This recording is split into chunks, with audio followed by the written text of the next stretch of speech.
बिहार में सत्ता का परिवर्तन हो गया और परिवर्तन के साथ ही जो लोग हैं राबड़ी आवास के बाहर पहुंच रहे हैं और अपनी मांगों के साथ डिप्टी सीएम तेजस्वी यादव के सामने रखने के लिए आए हैं। चाहे बात कर ले एसटीईटी अभ्यर्थी की, जो पहले 2 गुटों में बटे हुए थे लेकिन अब एक हो चुके हैं, और एक होने के बाद क्या कुछ मांगे हैं आप?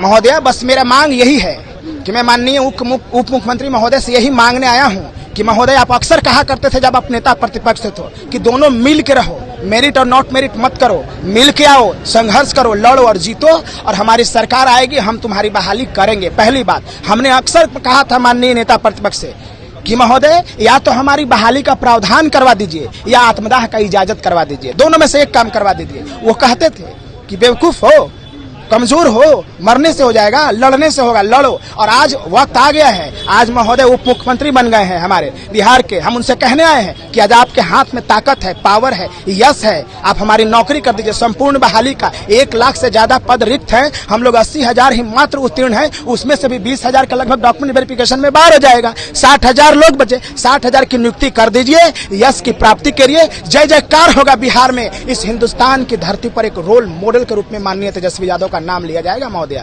तेजस्वी यादव युवा नेता हैं, युवाओं के हमेशा हक में बात करते हैं, और क्या कुछ उम्मीदें हैं आप लोगों? जी बिल्कुल, युवा भी हैं और वो रोजगार का अवसर के लिए हमेशा वादा भी करते हैं, और वो गरीब असहाय लाचार का शुरू से ही बात करते हैं। इसलिए हम लोग को बहुत बहुत बहुत उम्मीद है कि एस्टेट 19 अभ्यर्थियों की वो पुकार सुनेंगे।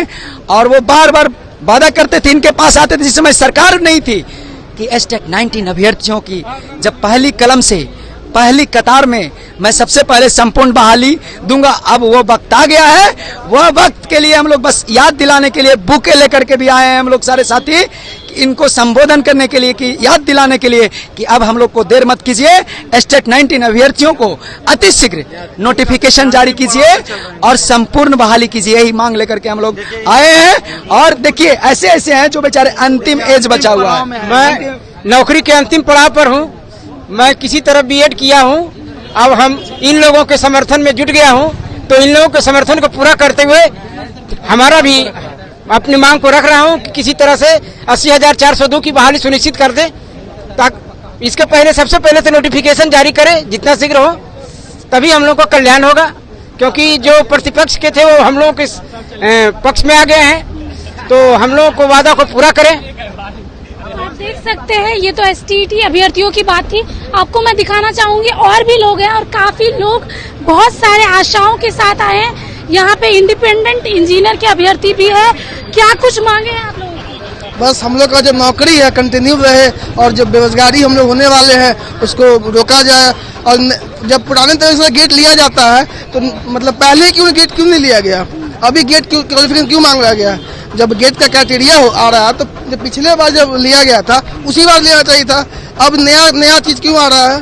5 साल हम लोग मेहनत कर लिए, अनुभव को अब बेरोजगार कर दिया जाएगा तो ये तो हम लोग के साथ नाइंसाफी हो जाएगी ना। 6 साल करीब हम लोग काम कर चुके हैं। आज आप डिप्टी सीएम के आवास पे आए हैं, क्या कुछ उम्मीदें हैं? बहुत उम्मीदें हैं उनसे, युवा नेता है और नौकरी देने की बात की है उन्होंने, तो हम लोग काफी आशा रखते हैं उनसे, बहुत उम्मीद के साथ आए हैं। देखिए, बिहार में जैसे ही सत्ता का परिवर्तन हुआ है, लोगों के मन में ये आस भी आ चुकी है कि उनकी जो नौकरी है बचे रहेगी, इसीलिए वो डिप्टी सीएम तेजस्वी यादव के आवास पे आ चुके हैं और अपनी समस्याएं बता रहे हैं। अब ये देखना लाजमी होगा कि किस तरीके से डिप्टी सीएम तेजस्वी यादव इनकी समस्याओं का समाधान करते हैं। स्नेहा गुप्ता की रिपोर्ट, कशिश न्यूज, पटना।